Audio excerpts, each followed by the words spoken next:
के राज्य आंध्र प्रदेश का तिरुपति बालाजी मंदिर, जिसे दुनिया का सबसे अमीर मंदिर माना जाता है। इस मंदिर में हर महीने 300 से 400 करोड़ रुपए का दान आता है और इस मंदिर की कुल संपत्ति 2.5 लाख करोड़ रुपए है, जो दुनिया के कई देशों के बजट से भी कहीं ज्यादा है। मंदिर के पास 11 टन से अधिक सोना जमा है, जिसमें 1000 किलोग्राम का स्वर्ण मुकुट, 2.5 टन का सोने का कवच और हजारों सोने के आभूषण शामिल हैं। लेकिन इतना ज्यादा संपत्ति होने के बावजूद क्यों यहाँ के भगवान वेंकटेश्वर को कर्ज में डूबा हुआ माना जाता है? यह मंदिर भारत का ऐसा मंदिर है जो अपने अनसुलझे और चौंकाने वाले रहस्यों के लिए प्रसिद्ध है। यहाँ ऐसे ऐसे चमत्कार होते हैं जो विज्ञान और मानव सोच से परे हैं। यह मंदिर भगवान विष्णु के एक अवतार वेंकटेश्वर को समर्पित है और कहा जाता है कि यहाँ जो मूर्ति है वह खुद से प्रकट हुई है। इस मूर्ति के रहस्य भी चौंकाने वाले हैं। मंदिर के गर्भगृह में हमेशा पंखा चलता रहता है, जिस कारण यहाँ का तापमान हमेशा 20 डिग्री सेल्सियस ही होता है। इसके बावजूद वेंकटेश्वर भगवान की मूर्ति से हमेशा पसीना बहता रहता है, जिसे पुजारी थोड़ी थोड़ी देर में पोंछते रहते हैं। और साथ ही जब इस मूर्ति को चंदन के लेप से नहलाया जाता है तो इसकी छाती पर माता लक्ष्मी की आकृति दिखती है। तो क्या है इसकी असली सच्चाई? क्यों यह मूर्ति इतनी चमत्कारी है? एक और चौंकाने वाली बात तो यह है कि मूर्ति का पिछला हिस्सा देखने की सख्त मनाही है। माना जाता है कि इसके पीछे से गुप्त सुरंगें हैं। 1937 में एक युवा पुजारी रामानुजाचार्य इस मूर्ति के पीछे गए और वहां उन्होंने जो देखा वह हैरान करने वाला था। आखिर उन्होंने ऐसा क्या देखा? इस मंदिर में मिलने वाले प्रसाद के पीछे भी एक बड़ी और रहस्यमयी कहानी छुपी हुई है। यहाँ हर दिन 3 लाख से 5 लाख लड्डू बनते हैं और सारे लड्डू का स्वाद और वजन एक समान होता है। परंतु उससे भी ज्यादा चौंकाने वाली बात तो यह है कि इस मंदिर में इस्तेमाल होने वाली सारी चीजें एक रहस्यमयी गांव से आती हैं, जो कि इस मंदिर से 23 किलोमीटर दूर है। लेकिन आज तक इस गांव में कोई नहीं जा पाया। आखिर इसके पीछे क्या रहस्य है? इस मंदिर में भगवान वेंकटेश्वर की मूर्ति के सामने एक दीपक 1000 वर्षों से जल रहा है, वह भी बिना तेल और बाती के। आखिर यह कैसे संभव है और किसने इस दीपक को जलाया? आगे जब मैं इस दीपक की सच्चाई बताऊंगा तो आप भी हैरान रह जाएंगे। अगर आप इस मंदिर में जाएंगे तो आपको एक प्रथा देखने को मिलेगी, वह है केश दान करने की। इस मंदिर में हर दिन हजारों श्रद्धालु अपने केश दान करते हैं, पर आखिर ऐसा क्यों? और चौंकाने वाली बात तो यह है कि वेंकटेश्वर भगवान की मूर्ति में लगा हुआ बाल असली है और कई हजार साल पुराना है। यह बाल न तो झड़ता है और न उलझता है। क्या यह विज्ञान है या कोई ऐसा चमत्कार जो हमारी समझ से परे है? अब सबसे मुख्य प्रश्न यह आता है कि मंदिर का निर्माण किसने और कब कराया? यह सबसे ज्यादा कठिन सवाल है जिसने इतिहासकारों को चौंका कर रख दिया है। 1987 में जब ASI यानी कि आर्कियोलॉजिकल सर्वे ऑफ इंडिया के इतिहासकारों ने इस मंदिर की उम्र पता करने के लिए कार्बन डेटिंग की, तो अचानक उनके सारे उपकरणों ने काम करना बंद कर दिया। तो क्या यह मंदिर अपने रहस्यों को सुरक्षित रखने के लिए खुद को बचाता है? इस मंदिर में की गई भविष्यवाणियां भी चौंकाने वाली हैं, जो आज सच हो रही हैं। माना जाता है कि मंदिर की कई ऐसी सच्चाइयां हैं जिन्हें आम लोगों से छिपाया जा रहा है। 2020 में नासा के प्रोजेक्ट गरुड़ के तहत तिरुपति पहाड़ियों का अध्ययन किया गया और इस विश्लेषण में उन्होंने जो पाया उसने नासा के वैज्ञानिकों को भी हैरान कर दिया। लेकिन इस रिपोर्ट को प्रकाशित करने से पहले ही बंद कर दिया गया। आखिर ऐसा क्या था उस रिपोर्ट में साल 2035 को लेकर जिसने सबको चौंका दिया? इस मंदिर के पास 11 टन से अधिक सोना है और वेंकटेश्वर भगवान की मूर्ति को पहनाया गया मुकुट ही 1000 किलोग्राम का है। लेकिन रहस्यमयी है इस मुकुट में लगी कृष्ण मणि, जो कि कोहिनूर से भी कहीं ज्यादा महंगी है। आखिर क्या है इस मणि की सच्चाई? क्या यह वही मणि है जिसका जिक्र विष्णु पुराण में कौस्तुभ मणि के रूप में किया गया है? ऐसे न जाने और भी कितने रहस्य हैं जो आपके कल्पना से कहीं परे हैं। लेकिन आज की इस डॉक्यूमेंट्री में हम आपको उन सारे रहस्यों की सच्चाई बताने वाले हैं जो कि आपको न ही किसी किताब में मिलेगी और न ही इंटरनेट पर। इस डॉक्यूमेंट्री में हम उतरेंगे इतिहास के उन अंधेरे कुओं में जिसका रहस्य आप सबसे छिपाया गया है। लेकिन उससे पहले अगर चैनल पर नए हैं तो वीडियो को लाइक करके चैनल को सब्सक्राइब जरूर कर लें। यह आपके लिए तो फ्री है, पर इससे हमारी काफी मदद हो जाती है। तो चलिए अब चलते हैं तिरुपति बालाजी की रहस्यमयी यात्रा पर। बोलिए जय तिरुपति बालाजी।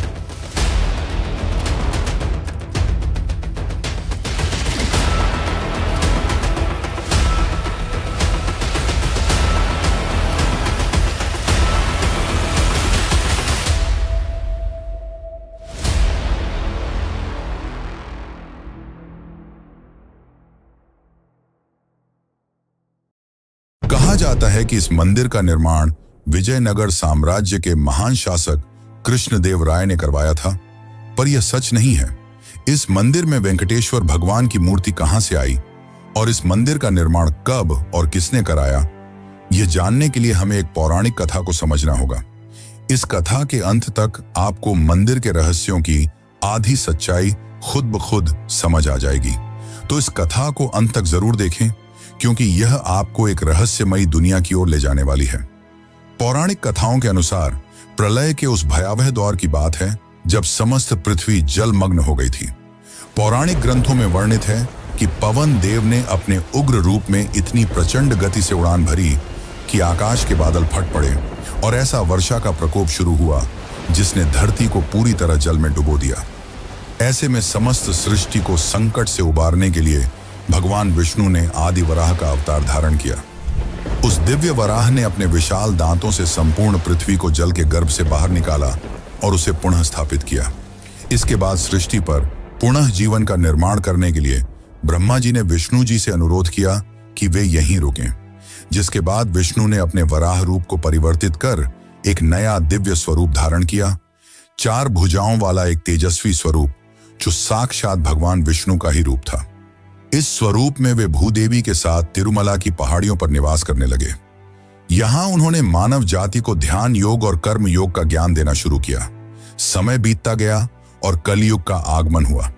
तब विष्णु इस लोक को छोड़ अपने बैकुंठ धाम वापस लौट गए, जिससे ब्रह्मा जी काफी चिंतित हो गए और उन्होंने नारद से अनुरोध किया कि वे श्री हरि विष्णु को वापस पृथ्वी पर लाएं।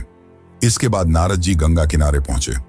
वहां उन्होंने देखा कि कुछ साधु गण एक गंभीर विषय पर चर्चा कर रहे थे। वे यह निर्णय नहीं कर पा रहे थे कि उनके यज्ञों का फल किस देवता को अर्पित किया जाए। तब नारद मुनि के सुझाव पर महर्षि भृगु ने त्रिदेव की परीक्षा लेने का निश्चय किया।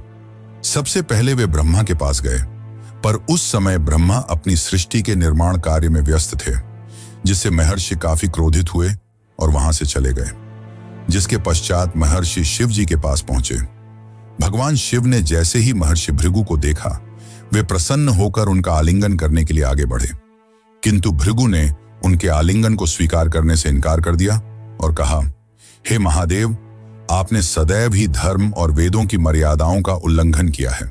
आप दुष्ट राक्षसों और असुरों को ऐसे वरदान देते हैं जिससे संपूर्ण सृष्टि को संकटों का सामना करना पड़ता है।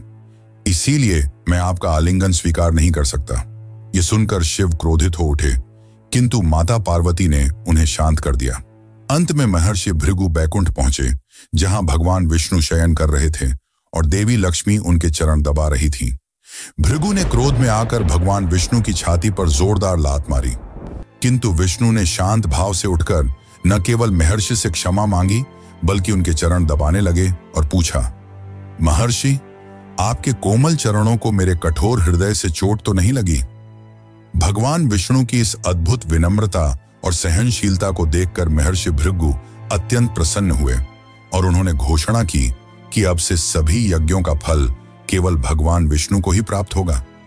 इस घटना के बाद श्री हरि विष्णु ने तो भृगु को क्षमा कर दिया, पर इस अपमान से माता लक्ष्मी काफी क्रोधित हो उठी। उन्हें अपने पति का यह अपमान सहन नहीं हुआ और उन्होंने भगवान विष्णु से भृगु ऋषि को श्राप देने के लिए कहा, परंतु विष्णु तो धैर्य और क्षमा के सागर थे, इसलिए उन्होंने ऐसा नहीं किया। इसके परिणाम स्वरूप माता लक्ष्मी ने बैकुंठ लोक का त्याग कर दिया और तपस्या करने धरती लोक पर आ गईं। वे कोल्हापुर नामक स्थान पर ध्यान करने लगीं। इस बात से विष्णु जी अत्यंत दुखी हो गए।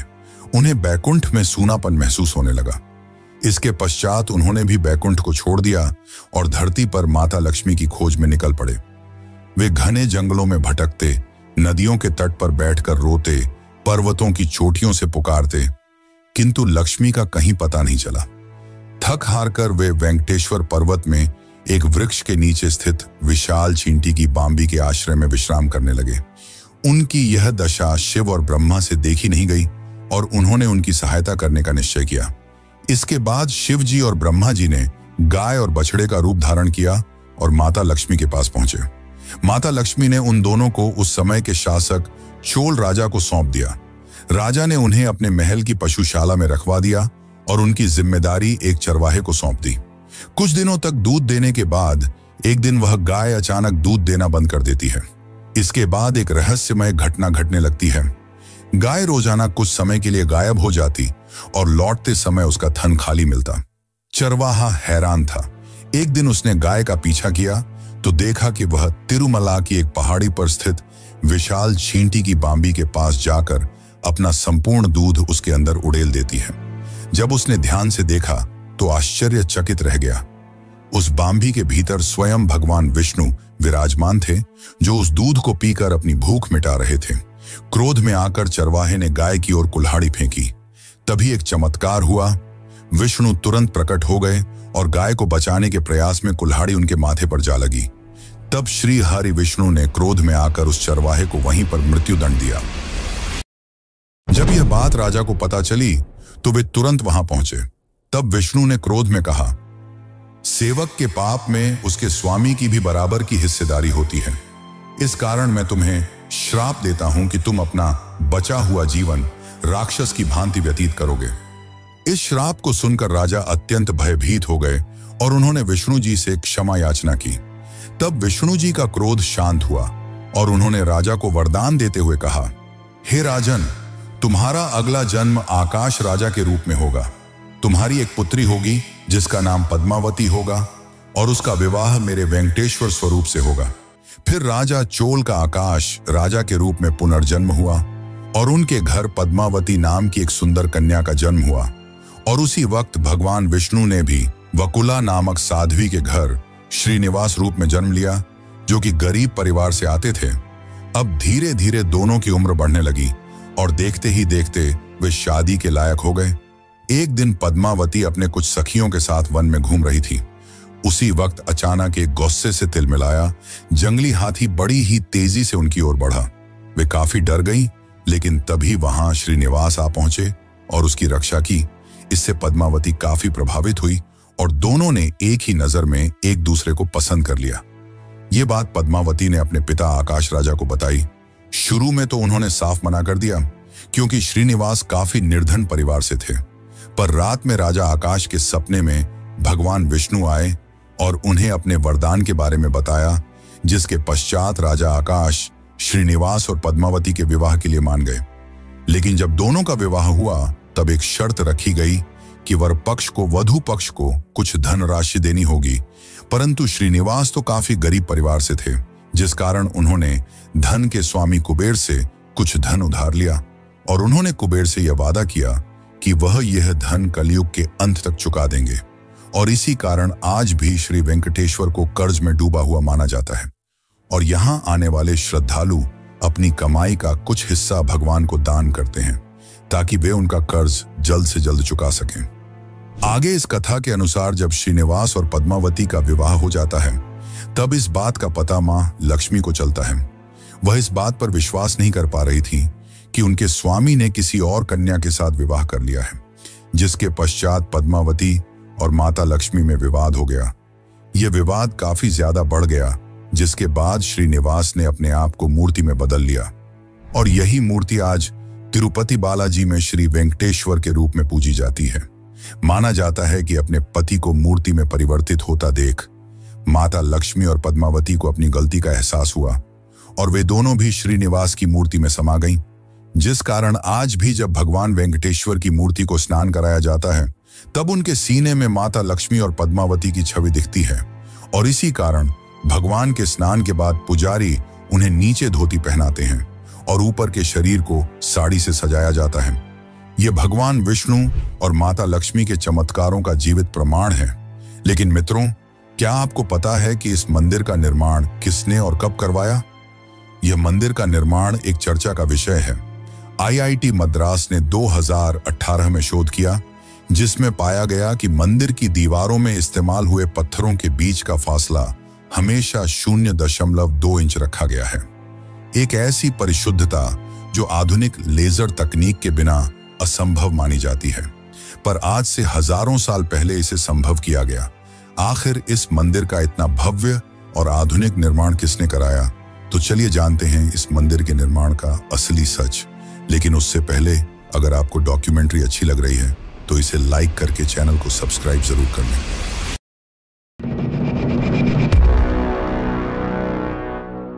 दोस्तों, आपने यह तो जान लिया कि यह मूर्ति यहां कैसे आई। अब हम आपको बताते हैं इस मंदिर के निर्माण की कहानी।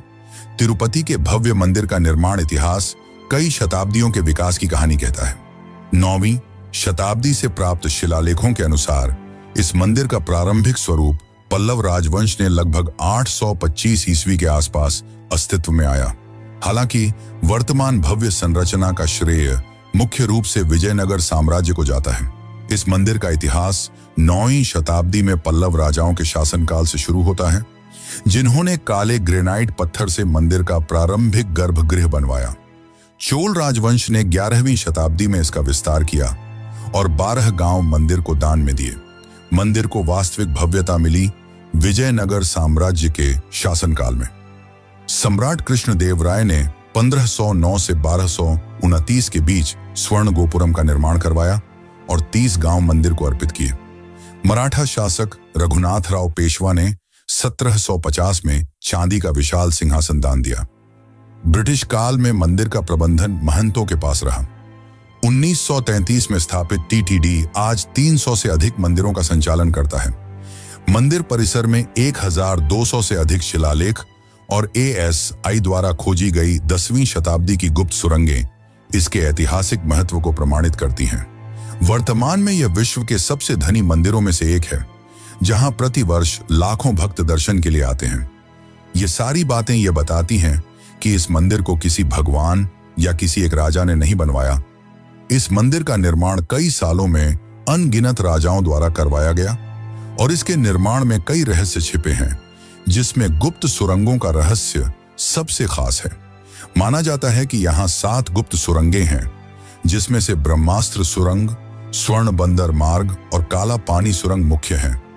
लेकिन इनको जानने से पहले हम मंदिर के खजाने के बारे में जानते हैं। इस मंदिर के पास 2 करोड़ 50 लाख करोड़ की संपत्ति है, जिसमें कई सारी चीजें शामिल हैं और साल भर मंदिर 2000 करोड़ से ज्यादा खर्च करता है। आखिर मंदिर इस पैसे को कहां खर्च करता है और हर साल इतना खर्च करने के बावजूद आखिर मंदिर का पैसा 10 गुना ज्यादा तेजी से कैसे बढ़ता जा रहा है और यह पैसा कहां रखा गया है, इसकी सुरक्षा कौन करता है? तो चलिए जानते हैं इन सभी सवालों के जवाब।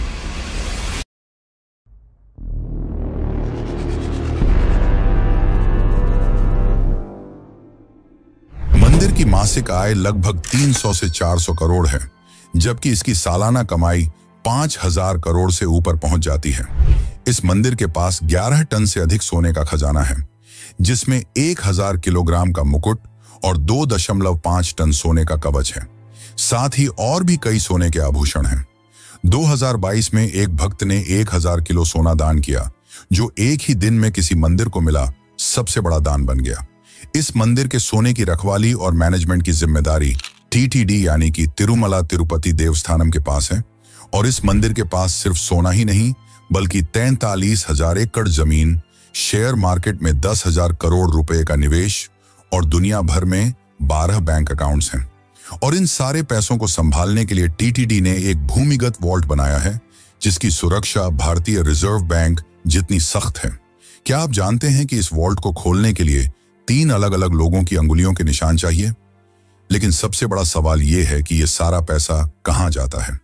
दरअसल मंदिर हर साल 2000 करोड़ रुपए से ज्यादा सामाजिक कल्याण पर खर्च करता है, जिसमें शामिल है अन्नदान, जो कि इस मंदिर का सबसे बड़ा प्रोजेक्ट है।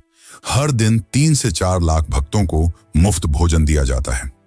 बाकी मंदिर 20 से ज्यादा मेडिकल कॉलेज और हॉस्पिटल्स भी चलाता है, जहां गरीबों का मुफ्त इलाज किया जाता है।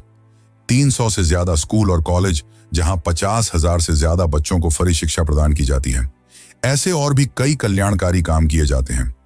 अब सवाल यह है कि इतना खर्च करने के बाद भी मंदिर दिनों दिन इतना ज्यादा अमीर कैसे होता जा रहा है। इसके पीछे की सच्चाई यह है कि मंदिर सिर्फ पैसे खर्च नहीं करता, बल्कि निवेश भी करता है। 12,000 करोड़ से ज्यादा मंदिर ने फिक्स्ड डिपॉजिट में जमा कर रखा है, जहां से सालाना मंदिर को 800 करोड़ रुपए का मुनाफा होता है। और साथ ही 10,000 करोड़ से ज्यादा रुपए शेयर मार्केट में रिलायंस, टाटा और SBI जैसी कंपनियों पर लगाए हैं, जहां से उनको काफी फायदा होता है। ऐसे और भी कई जगह पर निवेश कर रखा है, जिससे मंदिर को काफी ज्यादा फायदा होता है। और साथ ही हर साल श्रद्धालु भी लाखों रुपए दान करते हैं। यहाँ श्रद्धालु केवल धन नहीं, बल्कि बाल का भी दान करते हैं, जो कि एक विचित्र मगर रहस्यमयी परंपरा है। आखिर यहाँ लोग अपने बाल क्यों दान करते हैं? तो चलिए जानते हैं इसकी सच्चाई।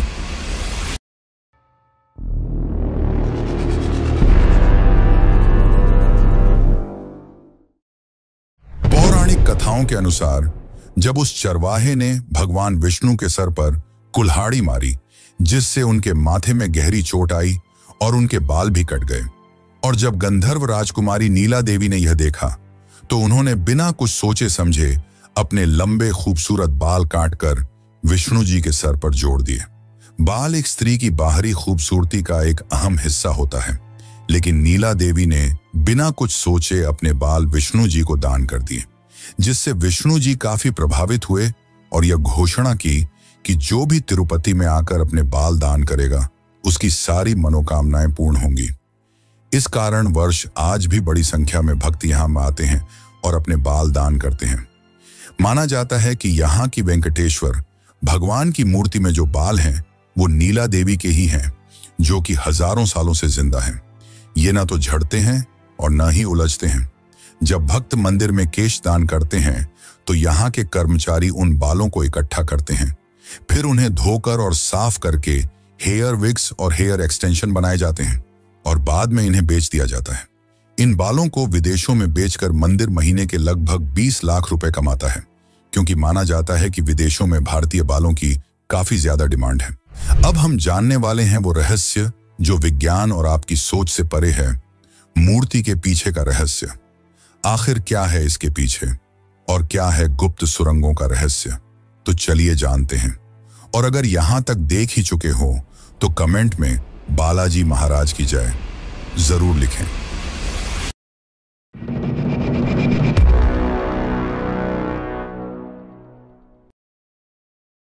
साल 1937 की वो भयावह रात, जब एक युवा पुजारी रामानुजाचार्य ने जिज्ञासावश मूर्ति के पीछे झांकने की कोशिश की।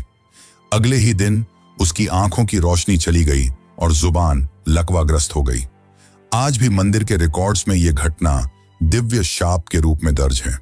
क्या यह सच में कोई अलौकिक घटना थी, या फिर मूर्ति के पीछे छुपा है कोई ऐसा रहस्य जिसे मानव आंखें नहीं देख सकती? इसे लेकर वाल्मीकि रामायण में एक चौंकाने वाला तथ्य मिलता है, जिसके अनुसार मूर्ति का पिछला हिस्सा ब्रह्मांडीय ऊर्जा का केंद्र है। इसे वैकुंठ का द्वार कहा गया है, जहां से आध्यात्मिक और भौतिक संसार जुड़ते हैं। मंदिर के वरिष्ठ पुजारी श्रीनिवासाचार्य ने 2018 में एक इंटरव्यू में बताया, रात के समय जब मैं अकेले गर्भगृह में होता हूं, तो मूर्ति के पीछे से किसी के सांस लेने की आवाज सुनाई देती है, जैसे कोई जीवित हो। इसके साथ ही 2005 में एक पुजारी ने दावा किया कि उसने मूर्ति के पीछे एक नीली रोशनी देखी। और फिर 2011 में इंफ्रारेड कैमरा लगाने की कोशिश की गई, लेकिन वो अचानक फेल हो गया।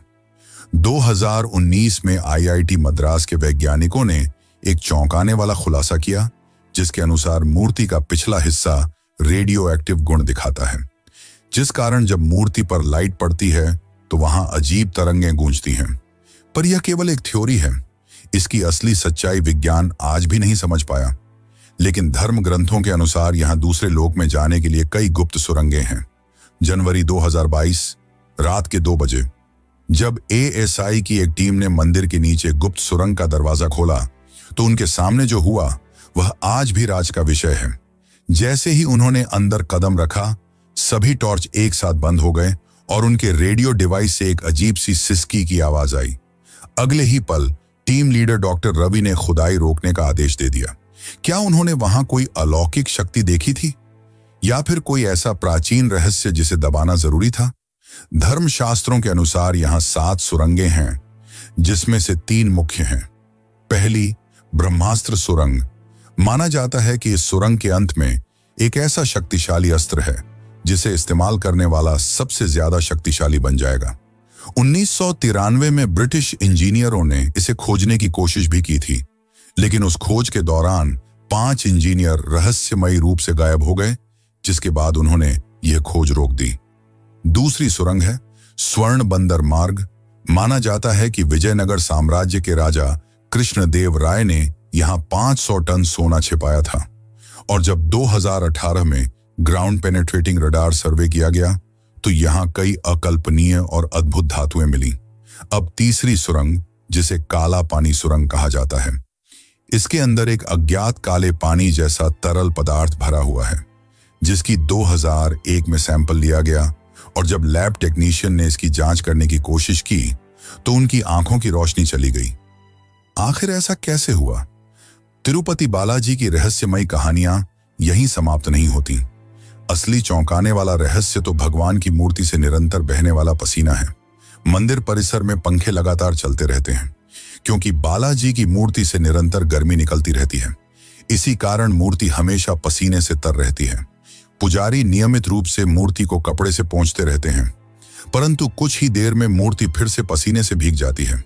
इसके अलावा मूर्ति से समुद्र की लहरों जैसी गूंजती आवाजें सुनाई देती हैं, जिसे भक्त मूर्ति के जीवंत होने का प्रमाण मानते हैं। स्थानीय मान्यता के अनुसार बालाजी के चरणों से वैकुंठ की पवित्र नदी विरजा प्रवाहित होती है। मंदिर परिसर में स्थित भावी कुआं भी इसी नदी से जुड़ा हुआ माना जाता है।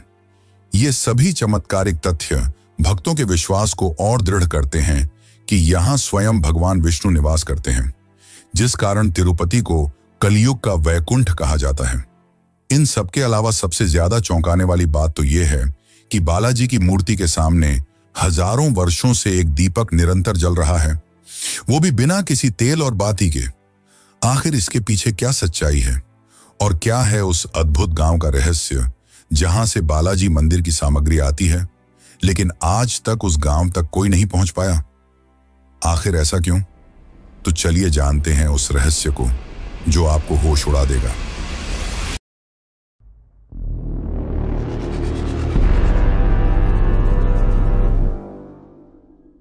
1000 साल से जल रही वो लौ जिसने वैज्ञानिकों को हैरान कर दिया है।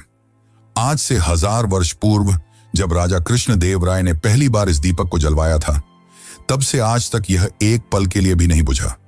यह कोई मिथक नहीं, बल्कि टीटीडी के ऐतिहासिक रिकॉर्ड्स में दर्ज सच्चाई है। लेकिन सबसे चौंकाने वाला सवाल यह है, आखिर यह दीपक बिना तेल और बाती के कैसे जलता है?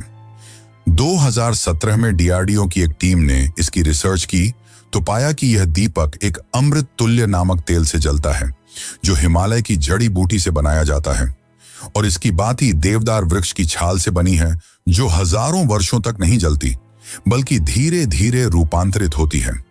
साथ ही वैज्ञानिकों ने बताया कि गर्भगृह की वेंटिलेशन सिस्टम इतनी परफेक्ट है कि हवा का प्रवाह दीपक को हमेशा जलाए रखता है। क्या यह भगवान की लीला है या फिर प्राचीन भारत की कोई दिव्य तकनीक जिसे आज भुला दिया गया है? कहा जाता है कि इस मंदिर में चढ़ने वाली हर एक चीज, चाहे वह दूध हो, फूल हो या कुछ और, वह मंदिर से 23 किलोमीटर दूर स्थित एक गांव से आती है। लेकिन ना तो आज तक किसी ने इस गांव का नाम सुना है और ना ही इसे कोई ढूंढ पाया है। इस गांव को खोजने का प्रयास बहुत से लोगों ने किया है, लेकिन यह आज तक एक रहस्य ही बना हुआ है। इस मंदिर से जुड़ी कई खतरनाक भविष्यवाणियां हैं जिन्हें नासा ने भी सच माना है। तो आखिर वह भयावह भविष्यवाणी क्या है जिसने नासा को भी चौंका कर रख दिया? लेकिन उससे पहले हम यहां बनने वाले प्रसाद की बात करते हैं, जो आज भी चर्चा का विषय है कि कैसे सभी लड्डुओं का वजन और स्वाद एक जैसा होता है।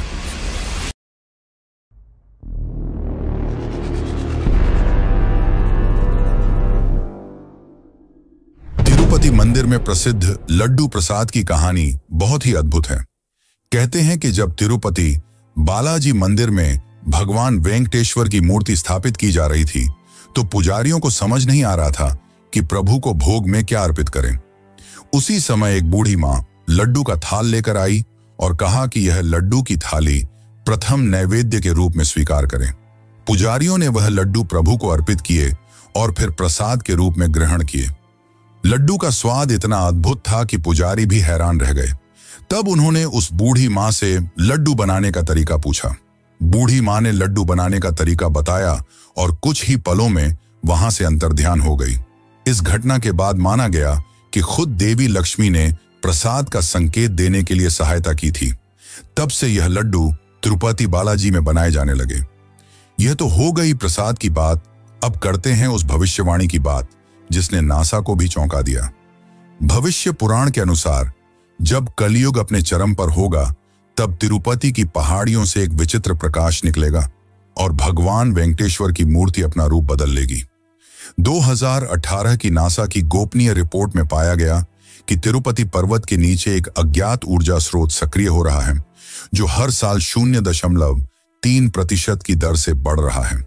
वैज्ञानिकों का मानना है कि यदि यही गति बनी रही तो सन 2035 तक यहां से एक विशाल चुंबकीय तूफान उठ सकता है जो कि काफी खतरनाक और भयावह होगा। 2020 में नासा के प्रोजेक्ट गरुड़ के तहत तिरुपति पहाड़ियों का अध्ययन किया गया जिसके लीक हुए दस्तावेजों के अनुसार यहां की चट्टानों में एक अज्ञात धातु मिली जो अंतरिक्ष में पाए जाने वाले उल्कापिंडों जैसी है। भूकंप मापी यंत्रों ने प्रतिदिन 3 बार एक अजीब सी ध्वनि दर्ज की जो ओम की ध्वनि से मिलती जुलती है। और सबसे चौंकाने वाली बात तो यह है कि पर्वत के नीचे एक विशाल गुफा है जिसमें कोई जीवित ऊर्जा स्रोत स्पंदित हो रहा है। क्या यह कलयुग के अंत की ओर इशारा कर रहा है? ऐसे और भी कई चौंकाने वाले रहस्य हैं जो विज्ञान के परे हैं, मगर भक्त इसे भगवान की लीला और उनकी उपस्थिति का प्रमाण मानते हैं। वैसे क्या आपको पता है कि भारत के कई मंदिरों में बलि दी जाती है? यहां मैं पशु बलि की नहीं, मानव यानी इंसानों की बलि की बात कर रहा हूं। और 2019 का वो चौंकाने वाला हादसा जब कामाख्या मंदिर में एक बुजुर्ग महिला का कटा हुआ सिर मिला, तो आखिर इसकी क्या सच्चाई है? क्यों इस मंदिर को तांत्रिकों की राजधानी कहा जाता है? अगर आप भी इसकी सच्चाई जानना चाहते हैं तो चैनल पर जाकर यह वीडियो जरूर देखें। धन्यवाद।